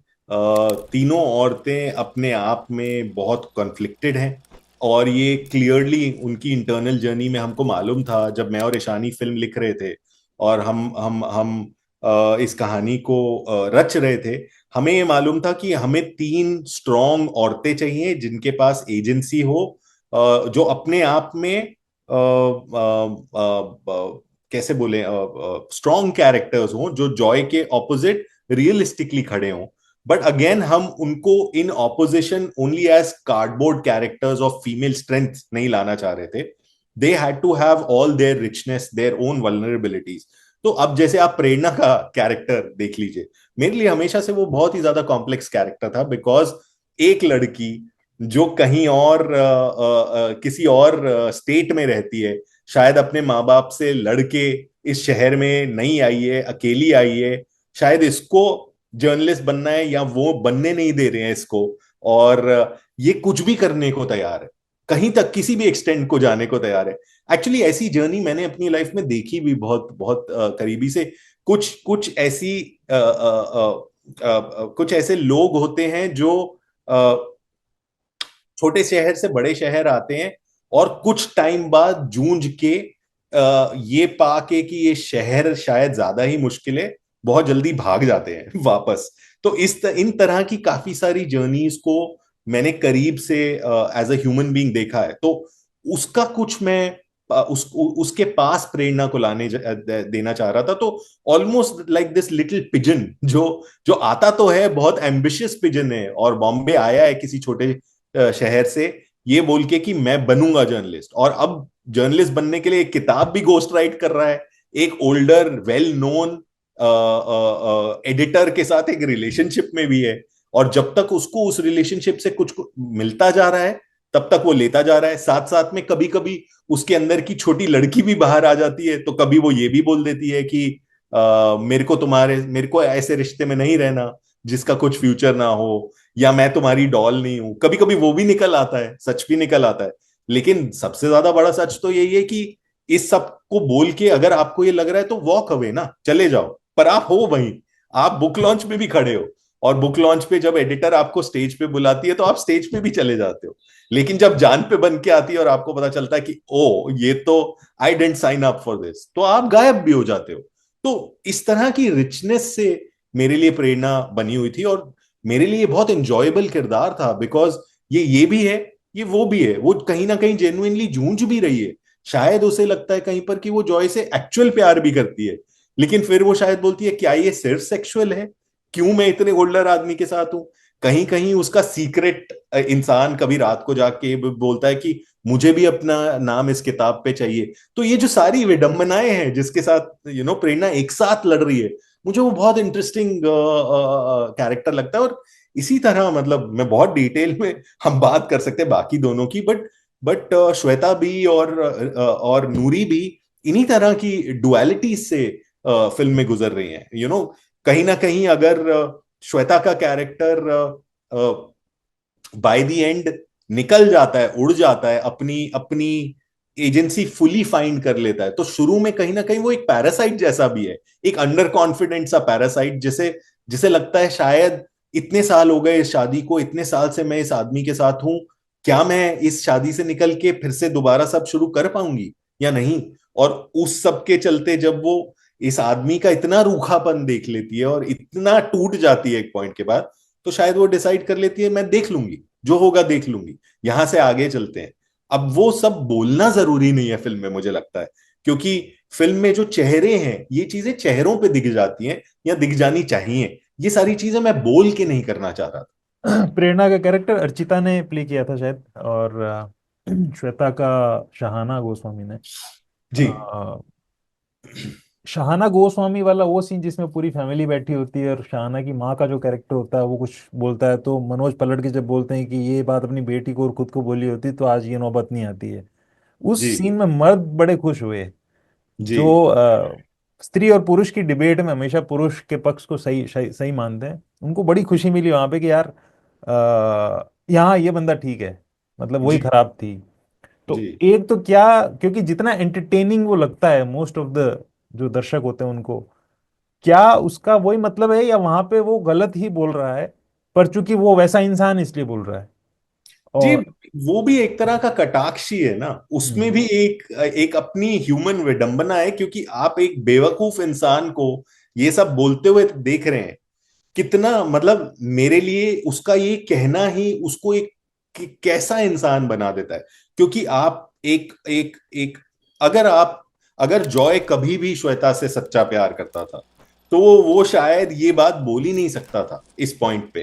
क्योंकि अगर आप किसी से सच्चा प्यार करके इस मोड़ पे आ गए हैं कि आपका तलाक हो रहा है, तो आपकी बेसिक रिस्पेक्ट तो उस इंसान के लिए रहती है ना, एक बेसिक जुड़ाव तो आप उनसे फील करते हैं। लेकिन द फैक्ट कि जॉय इस तरह का कुछ बोलता है bear something about his character, I think, underneath all the veneer, जो उसकी बाहर से ये बड़ी केयरफुली जड़ी हुई इमेज है, अपने लिए भी, और शायद वो अंदर से तो वो बिलीव करता ही है, वो फुली बिलीव करके बोल रहा है वो लाइन, लेकिन वो उसकी इतनी केयरफुली जड़ी हुई इमेज अपने लिए भी है और ऑडियंस के लिए भी है कि मुझे लगता है जब वो इतना विश्वास करके एक तरह से बोलता है, तो वो भी एक उसके ऊपर ही कटाक्ष है, क्योंकि इस तरह की सिचुएशन में वो बोलने की जरूरत नहीं है। एक तरफ से वो भी है, दूसरी तरफ से वो शायद वो भी आपको एक ग्लिम्स देता है कि शायद एज एन इंसान उसके भी कुछ कंप्लेंट्स रहे होंगे श्वेता की तरफ। अब वो जस्टिफाइड है या नहीं है, ये आप डिसाइड कीजिए कि एक ऐसा आदमी जो अपनी बीवी को भरे फुल कॉरिडोर में धक्का देके उसका सामान फेंक देता है, और आप ये देख चुके हैं उस आदमी को करते हुए, उसके बारे में आप क्या फील करना चाहते हैं जब वो ये बोलता है? क्या आप इस बात का विश्वास करते हैं? कितना विश्वास करते हैं, कितना नहीं करते हैं, ये मैं आप पे छोड़ता हूं, बट हम आप समझ। एक्चुअली आपने इन सारे सीन्स में बहुत कंफ्यूज किया देखने वाले को। आपने एक पक्ष लेना उसके लिए बड़ा मुश्किल बनाया है, मैं लिटरली कहना चाहूंगा। क्योंकि अब वो कॉरिडोर वाले सीन के अंदर उसने जो वो जो उसके पीछे आई है बिना बताए, जबकि वो अपने काम में गया हुआ है, फंसा हुआ है, सडनली जी पीछे आना, तो वहां आप उसको भी सपोर्ट नहीं कर सकते उसकी एक्शन के लिए। लेकिन फिर वो जिस तरीके से वो रिएक्ट करता है वो भी आपको बहुत खराब लगता है कि ये कोई तरीका है रिएक्ट करने का। बेसिकली ये है कि आप तपस्या करवा रहे हैं दर्शक से कि भाई तुम्हारे को एक बहुत चेतना की अवस्था प्राप्त करनी पड़ेगी, तब जाके तुम सही चीज को पकड़ पाओगे। मतलब बेसिकली आप उनको, आप क्यों नहीं दे रहे हो दर्शक को कि ये सही है ये गलत है। देखिए चुनो आप जो आप चुनना चाहते हो, ऐसा जी है। देखिए, सही और गलत सिर्फ कोर्ट रूम में होता है। ये जो जस्टिस का व्यू है, और जस्टिस को देखते हुए, जस्टिस के साथ, या जस्टिस फील करने के, जस्टिस चाहना एक एक ह्यूमन इंटरेक्शन में, ये जो चाहत है, ये बहुत ही फैलेसी के साथ भरी हुई है। जस्टिस सिर्फ कोर्ट रूम में मिलता है, जहां सही और गलत सबूतों के सबूतों के मद्देनजर उसको देखा जाता है और डिसाइड किया जाता है सही और गलत। हमारे जीवन में हम कैसे सही या गलत किसी चीज को बोल सकते हैं? क्योंकि जो मेरे लिए सही है, हो अगर मैं एक रिलेशनशिप में हूं अपनी बीवी के साथ, और हम लोग किसी अच्छे टाइम से गुजर रहे हो या बुरे टाइम से गुजर रहे हो, अच्छे टाइम से गुजर रहे हो तो आप मेरी बीवी से बात करेंगे तो उनको कुछ और लग रहा होगा कि अच्छा टाइम इस वजह से चल रहा है, मुझे शायद कुछ और लगेगा। और सिमिलरली बुरे टाइम में अगर दो आदमियों के बीच में कोई कॉन्फ्लिक्ट है, दो इंसानों के बीच में कोई कॉन्फ्लिक्ट है, उसका एक उतना ही ज्यादा वैलिड पॉइंट ऑफ व्यू आपको इधर से मिल जाएगा, एक उतना ही वैलिड पॉइंट ऑफ व्यू आपको उधर से मिल जाएगा। बिकॉज हर इंसान अपने जीवन का हीरो ही होता है। जैसे हम फिल्मों में हीरो ढूंढते हैं, वो शायद इसीलिए ढूंढते हैं क्योंकि हम अपनी लाइफ में जो भी कर रहे होते हैं वो हमें सही लग रहा होता है, इसलिए कर रहे होते हैं। फर्क सिर्फ इतना ही है कि अलग अलग पॉइंट ऑफ व्यूज होते हैं। हिंदू मुस्लिम कॉन्फ्लिक्ट में भी हिंदूज को तो ये लगता है कि वो सब सही कर रहे हैं, मुस्लिम्स को भी ये लगता है वो सब सही कर रहे हैं, लेकिन कॉन्फ्लिक्ट तो पॉइंट ऑफ व्यू का ही है ना। तो मुझे ये लगता है मेरा मेरा काम एज अ फिल्म मेकर ये है कि मैं आपके सामने सारे पॉइंट ऑफ व्यूज रखूं, और आप जज करें और आप देखें कि इसमें कोई कोई सही है या कोई गलत है, या कोई सही है या नहीं, गलत कोई भी सही नहीं है या कोई भी गलत नहीं है। मेरा काम नहीं है वो आपको बताना, मेरा काम सारे पक्ष आपके सामने रखना है बस। इस मोमेंट में जिस जिन सीन्स की हम बात करें उस कॉन्टेक्स्ट में तुरंत मुझे एक आया कि आप क्या अग्री करेंगे कि एनिमल में संदीप भी यही कर रहे थे कि वो जो कहना चाह रहे थे बहुत एक्सट्रीम ब्रूटल वे में और बहुत सिनिकल, या एक कहता है ना कि सांकेतिक रूप से, वो क्योंकि टाइटल ही एनिमल है, जी वो कह जी रहा है ये पशु है। जी पर चूंकि वो एक सिनेमैटिक तौर पे उसको कन्वे करना चाहते थे और वो एंटरटेनिंग भी बनाना चाहते थे, और वो जूतों को चाटने वाला जो एक सीन था वो कहते हैं ना जी बहुत ज्यादा एक ट्रिगरिंग पॉइंट था लोगों के लिए कि ये क्या है, ये तो बहुत खराब बात है। लेकिन वो एक जो पूरा पॉइंट है उसको शायद सब लोग मिस कर गए। तो आपने कैसे देखा है उसको कि आप भी एग्री बिल्कुल करते हैं कि वो भी जज नहीं करा, वो डायरेक्टर भी वो भी बोल रहा है आप बिल्कुल डिसाइड करो। बिल्कुल, मैं फुली अग्री करता हूं। मुझे ऐसा नहीं है कि मुझे एनिमल से प्रॉब्लम्स नहीं है, बट प्रॉब्लम्स कम है। और मुझे एक्चुअली फिल्म काफी ज्यादा अच्छी लगी।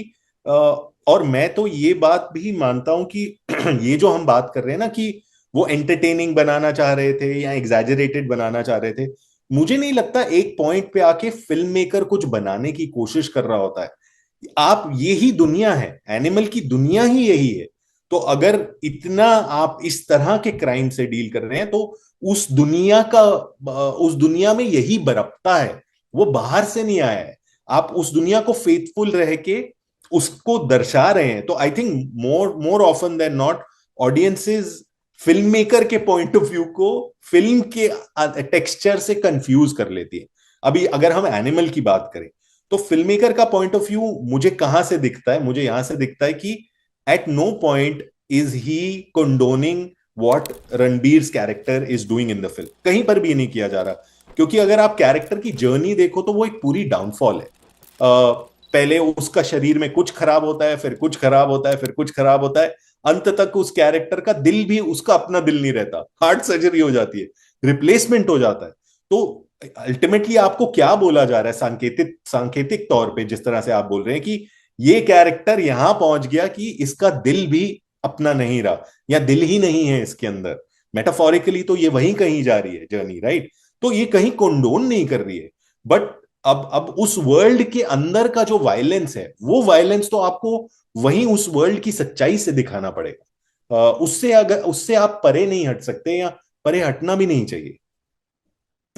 जी, बड़ी इंटरेस्टिंग बात एनिमल पे ही हो सकती है बहुत हद तक। एक मैं पूछना चाहूंगा कि जैसे आगरा है और तितली भी थी कुछ हद तक, डिस्पैच है, जैसे इसमें बहुत एक्सट्रीम अब्यूज का जो सीन होगा, या इंटीमेट सीन होगा, या न्यूडिटी वाला सीन होगा जिसमें आर्टिस्ट को कपड़े उतारने पूरे तरीके से पड़ेंगे, आप, एक डायरेक्टर होता है वो उसमें इतनी इतनी कहता है ना कशिश होती है उसकी बातों में कि आदमी को बोलो तुम छत से कूद जाओ तो शायद एक्टर कूद जाएगा, वो इतना कन्विंस करता है। तो आप कन्विंस कैसे करते हो कि यार, क्योंकि क्या होता है ये आसान नहीं है। मान लीजिए अब जैसे आपने बताया कि वो जो जेल वाला सीन था जिसमें उसके लग गई और थोड़ा खून भी आ गया, जी। आप जब समझते हो कि हम लोग आर्टिस्ट हैं और आर्टिस्ट को भी एम्बिशन होती है कि यार मैं करूं, बहुत रियलिस्टिक लगेगा, थोड़ा थोड़ा लग जाएगी कोई बात नहीं, जी। लेकिन हर एक्टर तो ऐसा नहीं होता है। तो जी। ओवरऑल आप कैसे कन्विंस करते हो जिसके बाद वो सेटिस्फाई हो जाते हैं कि हाँ यार हम करना चाहेंगे ये, या आपका जो फिल्म्स हैं उनको देख के एक्टर को पता होता है कि यार हम इन डायरेक्टर के साथ इसीलिए काम करना चाहते हैं कि हमारे भीतर से ऐसी बात वो निकालेंगे बाहर जो कोई और नहीं निकालेगा। um, नहीं, एक्चुअली कुछ कुछ फिल्म मेकर्स होते हैं ना, वो थोड़ी सी अपनी मिथ मेकिंग भी करते हैं, अपना थोड़ा सा हवा बनाते हैं। तो मुझे मुझे वो प्रैक्टिस थोड़ी गलत लगती है, मैं वो करना नहीं चाहता। बनते बनते अपने आप बन जाए तो बन जाए, बट मुझे वो थोड़ा ठीक नहीं लगता। तो आपके सवाल का अगर मैं जवाब दूं तो सच यही है कि मुझे आज तक कभी वो कन्विंस करने की जरूरत नहीं पड़ी। अब क्यों नहीं पड़ी, ये मैं आपको बताऊं तो आई थिंक ओवरऑल प्रोसेस ही ऐसा है ना। जब हम किसी चीज के साथ, मैं स्पेसिफिकली अपने बारे में बात कर सकता हूँ, I am sure all all all other film makers, उनका अपना प्रोसेस बहुत इंटरेस्टिंग रहता है। बट जिस तरह से मैं बात करना शुरू करता हूँ, हम लोग स्क्रिप्ट सिर्फ डे वन पे पढ़ते हैं, और एक औपचारिकता की तौर पे पढ़ते हैं कि ठीक है सब मिले हैं, एक बार पढ़नी है, पढ़ लेते हैं, और फिर लास्ट हफ्ते से पहले पढ़ते हैं। उस बीच में पहले दिन से और 2 या 3 महीने की वर्कशॉप जो हो रही है, उस बीच में स्क्रिप्ट की कोई बात नहीं होती है। काम सारा कैरेक्टर पे हो रहा होता है, काम सारा इंटरनल वर्ल्ड पे हो रहा होता है, काम सारा ये हो रहा होता है कि आप अपनी बॉडी से क्या बोलेंगे। बिकॉज मुझे लगता है कि ऑडियंसेस ज्यादातर फिल्म में बिलीव तभी करती हैं जब उन्हें लगता है कि अगर मैं 50-52 साल का कैरेक्टर देख रहा हूं, तो इसके बीते हुए 50-52 साल मुझे दिख रहे हैं, इसकी बॉडी में, इसकी सोल में, इसके बीइंग में मुझे वो इंसान नजर आ रहा है। तब मैं कन्विंस होना शुरू होता हूं। तो बहुत सारा काम एक्चुअली अट्यून्ड होता है वो बॉडी लाने का। जॉय बाग की 52 साल की बॉडी, या प्रेरणा की 28-30 साल की बॉडी, और व्हेन आई से body I am talking spiritual body.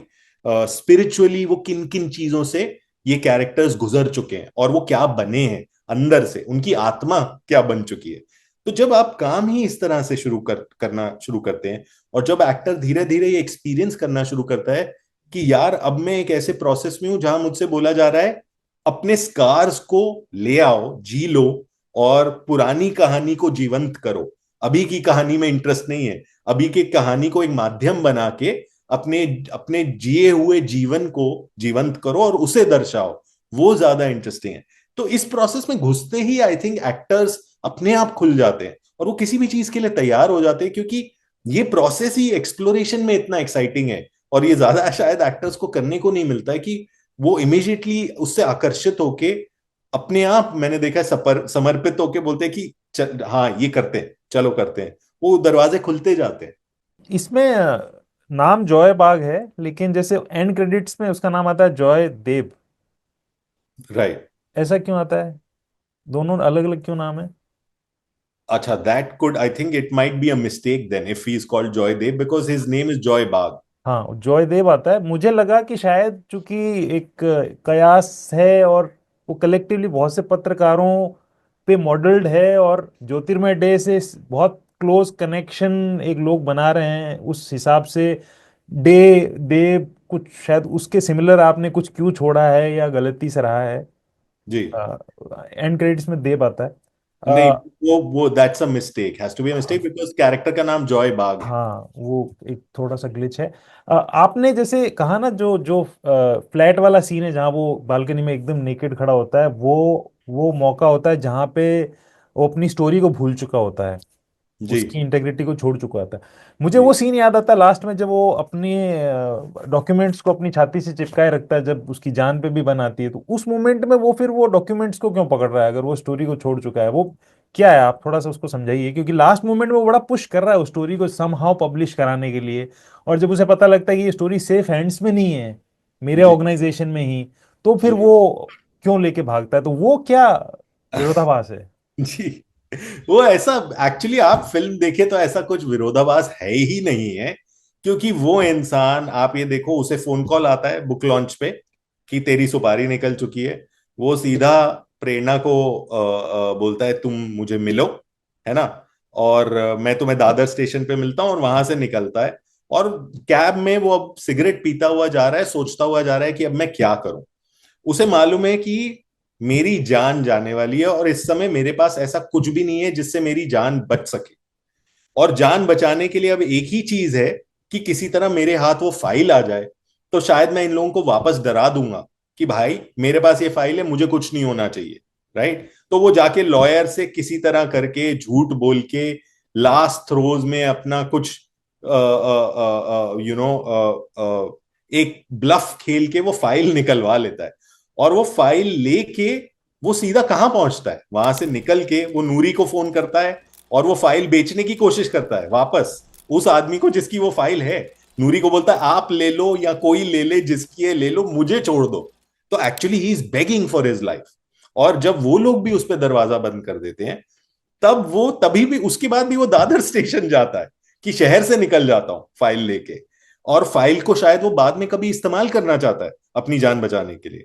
Right. जब प्रेरणा भी दादर पे नहीं आती, और उसे लगता है कि जिस चीज के लिए मैं ये सब कर रहा था, जिस इंसान के लिए, जिस लड़की के लिए, या अपनी सेक्सुअल इंपल्स के लिए आप बोल लीजिए, जब वो ही नहीं रही, तो अब मैं कहीं और जाके छुप के क्या करूंगा। तब भी वो अपने अखबार जाके वापस बोलता है छाप दीजिए स्टोरी, क्योंकि मेरे पीछे लोग पड़े।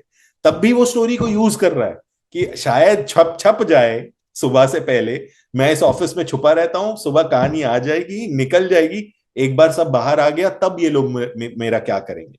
अब उसे जाके जब पता चलता है कि मेरा अखबार भी शायद उन्हीं लोगों ने खरीद लिया जिनके अगेंस्ट में स्टोरी लिख रहा हूं, तब वो पहले तो भागने लगता है। फिर उसे लगता है ओ माय गॉड, फाइल लेने वो वापस आता है और फाइल लेके भागता है, क्योंकि वही एक चीज है उसे लगता है तब तक जो शायद उसकी जान बचा सकती है अगर वो उसके हाथ में रहे। राइट। और लास्ट में भी जब वो बाइक्स वो रुक रही हैं वहां पर, तो वो थोड़ा सा ऐसे स्ट्रैप उतार के ऑलमोस्ट उनको देने की कोशिश करता है, एज ए फीस सेइंग कि ले जाओ भाई, लेकिन मुझे छोड़ दो। बट ऑब्वियसली वो उसे मार देते हैं। तो मुझे नहीं लगता कहीं पर भी फिल्म में किसी भी पॉइंट पे कोई हीरोइक इंपल्स है।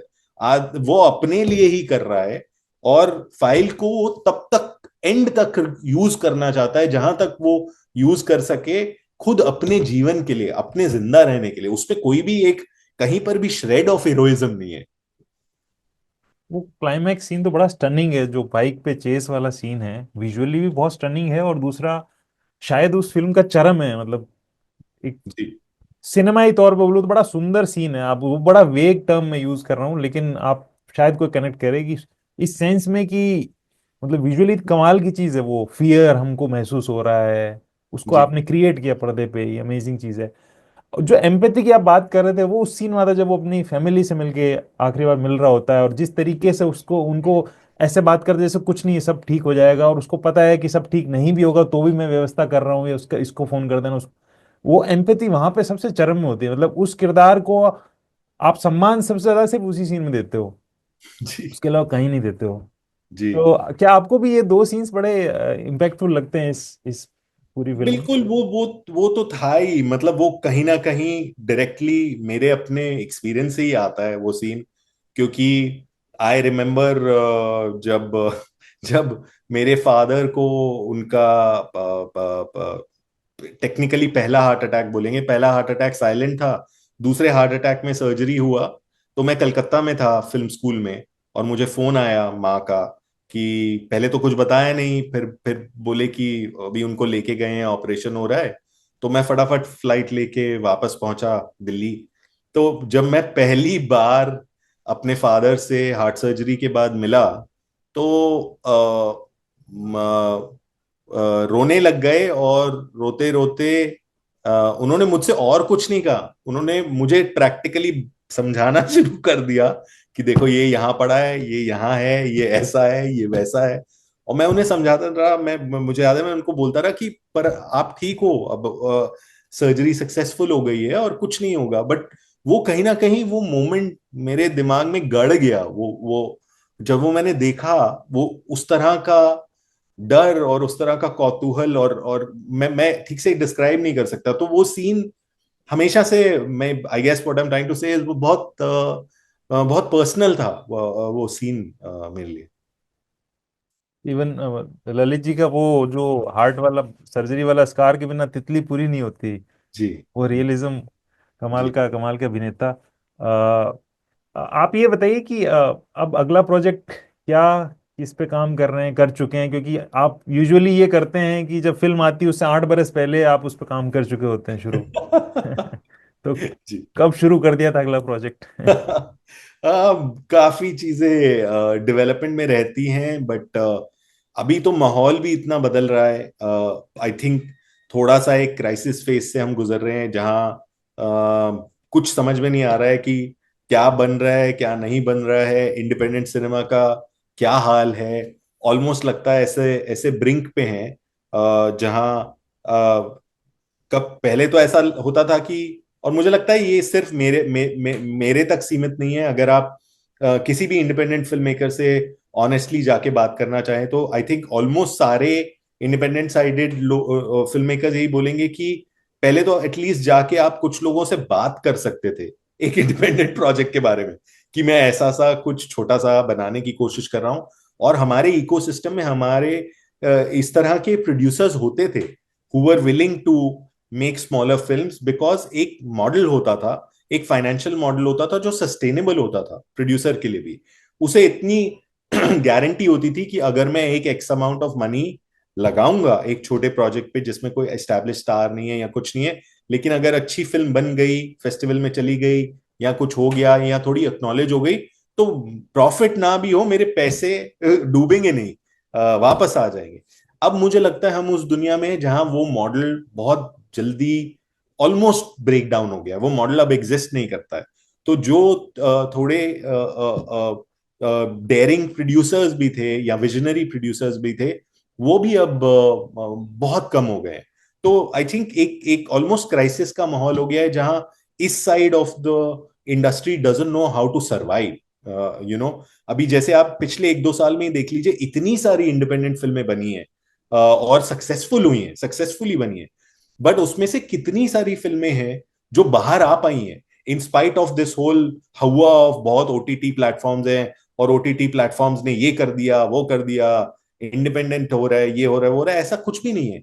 कितनी इंडिपेंडेंट फिल्में जो मैंने आपने हमने देखी है, वो बाहर आ पाई हैं एक प्लेटफॉर्म तक। तो इस तरह का कुछ माहौल है, और इसमें सब रिकैलिब्रेट कर रहे हैं, सोच रहे हैं कि अब कैसे करा जाए, इससे किस तरह से नेगोशिएट किया जाए। और मैं ये नहीं, मैं इस स्ट्रगल को रोमांटिसाइज नहीं कर रहा हूँ। हर हर जनरेशन के लोग शायद इस स्ट्रगल से गुजरे हैं। हमारे यहाँ नहीं, 70s में स्कॉर्सेसी, कॉपोला वही इसी स्ट्रगल से गुजरे, आज भी वो यही बोलते हैं। तो ये स्ट्रगल पार्ट है फिल्म मेकर की लाइफ का। बस मुझे ये लगता है हम थोड़े से एक क्रिटिकल पॉइंट पे हैं अभी। तो वो सब चल रहा है, और मनस्थिति भी वैसी है कहीं। तो सोचा जा रहा है बहुत सब कुछ, बहुत टाइम से डेवलपमेंट में तो था, बट रीअसेस किया जा रहा है अभी कि आज के माहौल में क्या बन सकता है, किस तरह बनाया जाए, कैसे अपने अपने अपने आप को और फिल्म को, मुझसे भी ज्यादा फिल्म को प्रोटेक्ट किया जाए, कि जो आप बनाने निकल रहे हो उसके आप पास पहुंच पाओ, कुछ कुछ मीनिंगफुल कर पाओ। ये सब सवालों से जूझ रहे हैं आज के माहौल में, और सोच रहे हैं कि क्या किया जाए नेक्स्ट। कुरोसावा भी नहीं बना पाए थे। कुरोसावा जैसा नाम है, वो अपनी आखिरी फिल्म के लिए पैसा नहीं ढूंढ पा रहा था। फिर सब फैन फिल्म मेकर्स आए, उन्होंने प्रोड्यूस की उनकी प्रोजेक्ट। ये आपने ओटीटी वाला जिक्र किया, मैं भी बात करना चाह रहा था। जैसे ये कहा जा रहा है कि बहुत सी इंडी फिल्मों को जगह मिली है ओटीटी पे, जी पर उसमें फिर क्या ऐसा है कि शायद आप जो एग्जैक्टली करना चाहते हैं, फिर आपको कुछ उसमें चीजें उनके अनुसार भी करनी पड़ती हैं। मेजर दिक्कत तो शायद यही होनी चाहिए ना, बाकी तो और कौन सी दिक्कत आपको लगता है? क्योंकि ओटीटी भी इतने सारे हैं ना कि सबके अपने अपने तरीके हैं फिल्मों को चुनने के, तो हर तरीके की फिल्म को कोई ना कोई जगह देने को मिल सकता है। तो जी। आपका कंटेंट है, उसकी इंटेग्रिटी पूरी तरह आपके हाथ में रहे, यही इशू है या कोई और इशू है? देखिए, ये बहुत लंबा डिस्कशन है, गहन मामला है थोड़ा। सबसे पहले तो ओटीटीज कोई क्रिएटिविटी या इंडिपेंडेंट सिनेमा के हार्बिंगर्स नहीं है। वो इंडिपेंडेंट सिनेमा को बचाने के लिए यहाँ पे नहीं है। आई थिंक हमको ये क्लैरिटी सबको हो जानी चाहिए कि ओटीटीज एक बिजनेस है, या वो एक टेक कंपनी है। कुछ ओटीटीज ऐसे हैं जो पहले टेक कंपनी है, वो रियली ओटीटी चैनल्स है ही नहीं है। और जो प्योर टेक प्लेस नहीं है, वो लोग बिजनेसेस हैं पहले। और अभी हम ओटीटीज के उस कंसोलिडेशन फेज में हैं, इसके बारे में एक्चुअली ज्यादा लोग बात नहीं करते हैं। अभी हम ओटीटीज के उस कंसोलिडेशन के फेज में हैं जहां पर ज्यादातर सारे ओटीटीज ने मेट्रो मार्केट्स को का सब्सक्रिप्शन पूरा अपना बना लिया है, खत्म कर लिया है। और मैं नहीं बोल रहा ये उनका अंडरस्टैंडिंग सच है या नहीं है, लेकिन उनका अंडरस्टैंडिंग ये है कि मेट्रो में एजुकेटेड ऑडियंस एक तरह की फिल्म चाहती है, जो थोड़ी सी डार्क हो, थोड़ी सी ऐसी हो, थोड़ी सी वैसी हो, या थोड़ी सी इंटेलेक्चुअल बोल लीजिए। Again, this is not me saying that, I am trying to put forth maybe my understanding of what they would, what they are thinking.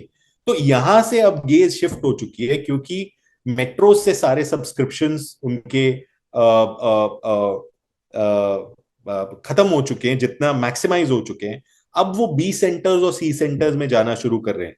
And again their gaze is कि B centers और C centers की audience commercial चीजें चाहती है, या वो इतनी intelligent नहीं है, या so there is a certain looking down on the audience, as if एक लार्ज हिस्सा ऑडियंस का बेवकूफ है, और वो अपना दिमाग यूज नहीं कर सकता, और वो अपना दिमाग लगाना नहीं चाहता है। तो इस गेज के चलते और इस प्ले के चलते कि टेक कंपनीज हैं और बिजनेसेस हैं, they are all focusing on a certain type of content, जो सिंपल हो, लोएस्ट कॉमन डिनोमिनेटर हो, ऑलमोस्ट जिस तरह कुछ साल पहले टीवी होता था, टीवी प्लस प्लस वाला माहौल बन चुका है। ज्यादातर ओटीटीज अब टीवी टाइप का कंटेंट, सीरियलाइज्ड कंटेंट, जो आप अपने फोन पे बैठे बैठे बिना ज्यादा दिमाग लगाए थोड़ा थोड़ा देख सकें बीच में। There is a new term actually within the OTTs, which is second screen friendly content. क्या ये कंटेंट जो हम बना रहे हैं ये सेकंड स्क्रीन फ्रेंडली होना चाहिए, क्योंकि उनके हिसाब से बिहेवियर के टर्म्स में एक ह्यूमन बीइंग रोज दिन पे फर्स्ट स्क्रीन उनकी फोन होती है। तो क्या ये कंटेंट आप फोन पे रहते रहते साथ साथ सेकंड स्क्रीन पे देख सकते हैं या नहीं, इस मापदंड से कंटेंट बनाया जा, और कंटेंट वर्ड में ही प्रॉब्लम है, पहले कंटेंट बनाया जा रहा है वो भी इस मैं मापदंड भी से। बोलना नहीं चाह रहा था, पर मुंह से जी निकला मेरे। जी। बट अगेन, हम अब उनके वर्ल्ड में है, तो मैं उनके वर्ल्ड व्यू से बोल रहा हूं, जिस तरह डिस्पैच बिल्कुल जॉय बाग के पॉइंट ऑफ व्यू से बोली जा रही है। तो अगेन, कंटेंट मैं नहीं बोल रहा हूं, I am just trying to take us into their world, and so this is their world, and so काम सारा यहां से किया जा रहा है। यही माहौल है। इसके बीच में आपकी अपनी जर्नी, आपका अपना फ्रीडम, या आपकी वॉइस, ये सब सवाल तो उठते ही नहीं है जब आप ओटीटीज के पास जाते हैं। सच यही है, शायद ज्यादातर लोग ये नहीं बोलेंगे, बट सच यही है अभी जो माहौल है बॉम्बे का इंडिपेंडेंट सिनेमा को लेके, मोस्टली सच यही है। नहीं, जो आप बिल्कुल सही बोल रहे हैं, क्योंकि आप अगर आप भी याद करें कि एक समय था तकरीबन आज से कोई 10 बरस पहले की सिनेमा पे डिस्कोर्स बहुत होता था। जी जब इंडी सिनेमा ने बहुत सुंदर फिल्में 2012 के आसपास एक साथ दी थी, फिर 2015 में तितली भी आई, उसके कुछ बरस अभी अभी डिस्कोर्स तो कुछ है ही नहीं, मतलब सब कुछ सॉर्टेड है एक सेंस में। सब जी सॉर्टेड है, इधर से ओटीटी पे हम देख रहे हैं, उधर थिएटर पे इवेंट फिल्म्स आ रही हैं, उनको कॉन्सेप्ट फिल्म्स आ रही है, आप उनको देखिए। सब मगन है, और फिर प्रेस है, पीआर है, उनका एक सर्टन वे है। तो सिनेमा डिस्कोर्स, इवन मैं इंडी सिनेमा में बना कौन रहा है ये सोचने बैठता तो दिमाग में कोई नाम नहीं आता, क्योंकि कोई मीडिया में भी तो नहीं दिख रहा ना। जैसे कुछ जी पहले पोर्टल ऐसे थे जो सिर्फ इंडी सिनेमा पे ही आपको रिपोर्ट करते थे कि ये आ रही है, ये आ रही है, इसने बनाई है, जी इसका ये स्ट्रगल है, ये ढूंढ जी रहा है, एग्जीबिटर ढूंढ रहा है या रिलीज के लिए ढूंढ रहा है। जी। तो बिल्कुल आप सही बोल रहे हो। तो ये वो डिस्कोर्स तो सब खत्म हो तो, गया तब। हाँ वो सब तो गजेंद्र हम अपने अपने आसपास कुछ समय से अब होता हुआ देख ही रहे हैं ना। एक एक बड़ा ही कंफर्टेबल चश्मा ऑफ दिस हैप्पी विनियर कि सब चंगा है, सब अच्छा है, हमारे आसपास सब अच्छा है। वो धीरे धीरे धीरे धीरे धीरे धीरे एक एक करके एक एक करके एक एक करके सबको पहनाया जा रहा है। और अब जब एक बार एक एक एक एक एक पॉइंट के बाद जब आपकी आंख को एक चश्मे की आदत हो जाती है, तो फिर उस चश्मे के बिना धुंधला दिखना शुरू हो जाता है। तो वो चश्मा धीरे धीरे धीरे धीरे पहनाया जा रहा है, पूरी दुनिया में ही वो हम देख रहे हैं। जितना जितना I think we are in the worst phase of capitalism. We are actually maybe we are watching the downfall of capitalism, the last throes. मेरा सच्ची में ये विश्वास है, मुझे लगता है कि शायद हम एक लास्ट बहुत ही ज्यादा डिबॉच्ड फेज ऑफ कैपिटलिज्म देख रहे हैं, जहां पर लोग इतना ज्यादा सैनिटाइज हो चुके हैं चीजों को ना देखने के। और अब उनको कुछ, मैं नहीं बोलूंगा फील होना बंद हो गया, बट फील होना इतना कम हो गया है कि सब कुछ बस हमारी आंखों के सामने से निकल जाता है होके, और हम उसे एक्सेप्ट कर लेते हैं, क्योंकि अब यही चश्मा हमने बहुत दिनों से पहन लिया है और हम ट्रेन हो चुके हैं इस चश्मे को लेकर। आप बिल्कुल सही बोल रहे हैं, क्योंकि मुझे लग रहा है कि जो ये आप बात बोल रहे हैं ना कि सब हम सब ने चश्मा पहन का, डिस्पैच यही कहने की कोशिश कर रही है।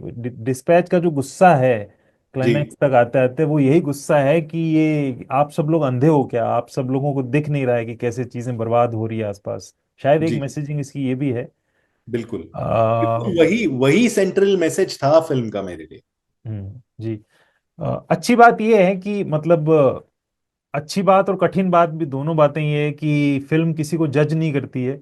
जबकि इतना कॉम्प्लेक्स वो फिल्म है कि आप चाहो तो उनको हीरोज मान सकते हो, चाहो तो विलेंस मान सकते हो, पर आपकी अगर इनर आई जिंदा है तो आप देख पाओगे कि ये हमारे आसपास, मतलब मेरा जो मॉरल कंपास है वो नीचे क्यों चला गया है, जी ये मेरे को ये खराब क्यों नहीं लग रहा है, मैं इससे एंटरटेन कैसे हो रहा हूँ, ये इसका मर जाना ये क्या कहता है।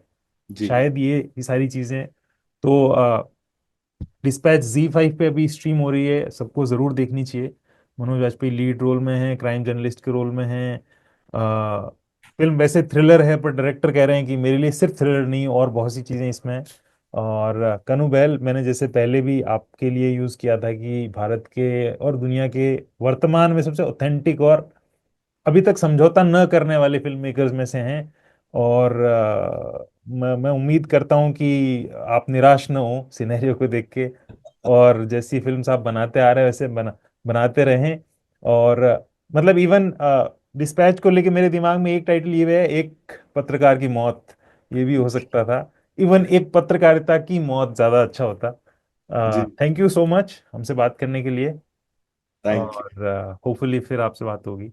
जाते जाते मैं पर ये भी कहना चाहूंगा कि ये जो आपने बोली ना लास्ट चीज, डिस्पैच से पहले जो फिल्म का नाम था वो इसके बहुत करीब था जो आप बोल रहे हैं। अच्छा। Actually it was called the last days of x x x x x, किसी का नाम था द लास्ट डेज ऑफ करके था। तो बहुत अगेन आप बहुत करीब हैं उस फीलिंग के, जो जो जो फीलिंग मैं कन्वे करना चाह रहा था इस फिल्म के through. Thank you, all the best आपको अगली फिल्म्स के लिए, हम और बात करते रहेंगे। Thank you thank for having me. Thank you.